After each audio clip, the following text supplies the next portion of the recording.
Have you ever wondered why our society has certain rules which tell us how to behave, how to act, how to dress, and how to perceive others? Well, this is constructivism, a theory created by Jean Piaget in the mid-1900s. To further explain this theory to you, I would like to conduct a little experiment.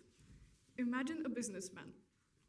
Imagine how you want him to look like, or how you expect him to look like.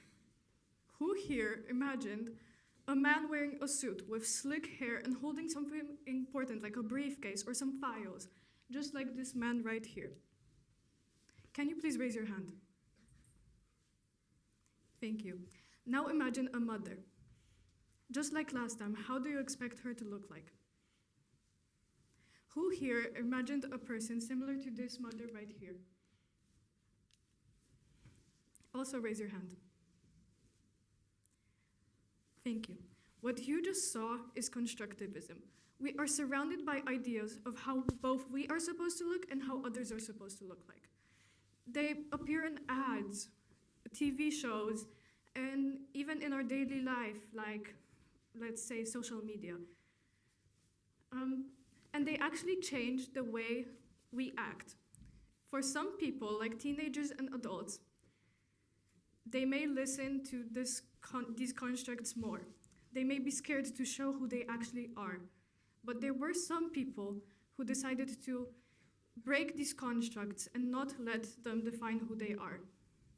The first example that we have prepared for you of a person that tried, at least, to deconstruct this thought of how we're supposed to act or look like is David Bowie.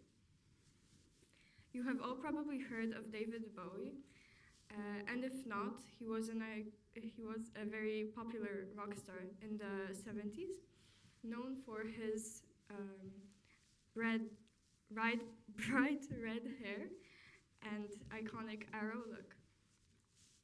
He was often judged a lot in the earlier years of his career, but he didn't let that stop him. He always tried to deconstruct the construct of a handsome man, which we always thought would be tall, muscular, tan. But what if a handsome man can wear makeup? And that's what he did. The next example that we have is a more modern example that many younger people can empathize with, and it's Ali Salou. The skater often spoke out about her younger years being very controlled. She often didn't have a choice of what she could wear or what music she could skate to. Everything in her childhood life was controlled. But the moment she stepped in on stage in 2022 Beijing Olympics, she did it on her own terms, and that's when she actually won the 2 gold medals. So maybe if we try to be ourselves, it will be easier to actually achieve our goal.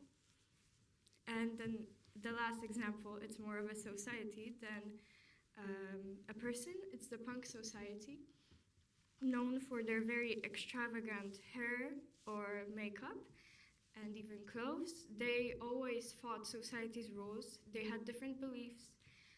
They fought for LGBTQ rights, anti-constructivism, conformity, and they have changed the way we perceive others a lot.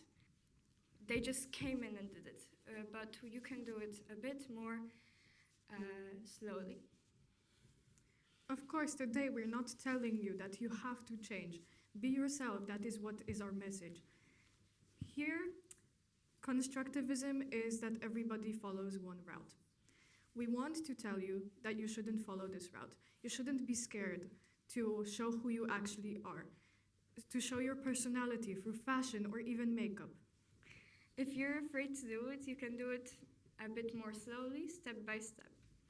And that step-by-step process is gradual exposure. When they introduce a source of anxiety, and for us, this source of anxiety would of course be different fashion or makeup. They introduce the source, and the patient slowly gets used to it. They don't realize that it's there anymore. For us, or for you, you can do that. You can start wearing different clothes, adding more belts, adding more makeup, changing your hair slightly. And this exactly will get the people used to what you will look like if you want to show your personality. Of course, you shouldn't judge these people who want to dress alternatively. If you do feel like you're gonna judge them, ask yourself this question right here. Should these constructs actually define everything around me and how I view certain people? It is actually very important because a lot of teenagers our age and even adults have mental health problems because of the fact that they are judged and they can't show who they actually are. So, the moral of the story, don't judge anyone, don't follow the crowd, be yourself, and thank you for listening to our speech.